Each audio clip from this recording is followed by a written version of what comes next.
Catus, Maximus here, saving the best for last. This will be the end of the series of the Crescent wrenches I've done videos on. And I haven't done one on diamond tools. I will do more Crescent wrenches as I find more brands that I have not reviewed, but I've actually run into quite a few brands. Anyway, this is a classic diamond with the diamond and horseshoe. Diamond actually started out as a caulk and horseshoe company and then moved into hand tools and made them some pretty nice ones.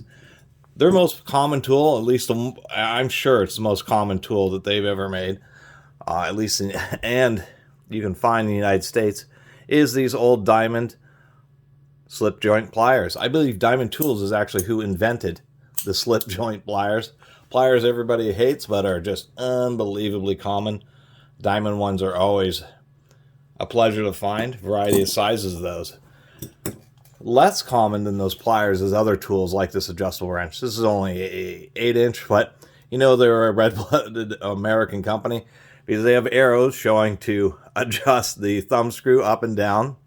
They have another arrow on this showing that you should pull it by or towards the moving jaw. And they say no hammering and no extensions.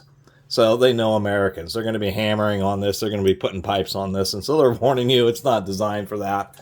And they're one of the very few brands that actually puts that on their tools.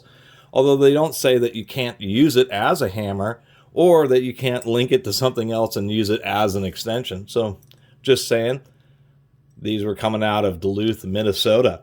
And they really were a horseshoe company. I actually have a genuine diamond hot forged horseshoe right here. And so this is what they started out making, was horseshoes. And since they already had forging equipment and expertise, they moved into hand tools. This one is proper buttress threads. They didn't invent this style wrench. It is a Crescent wrench. Crescent is who invented these style wrenches. Here's an original Jamestown one, which I consider the gold standard. And I really like this proto too. Really pretty nice. This style, what we can see here, is an interesting take on the pin. They have a solid pin that's pushed in. Then they have just a couple of tick marks to keep it from sliding out, but it's not a threaded screw. On the Crescents, they do the same thing, a couple of tick marks, but it's actually a threaded screw, so it can potentially be removed. Other versions, such as this proto, it's actually a pin that's pressed through the wrench, and you just have to drive it out. So it's kind of interesting that this is actually blind. It's not designed to be removed at all. So that's actually kind of unique. A little bit disappointing. I will say the jaw is pretty tight, and if we run it out to its extent, still pretty tight.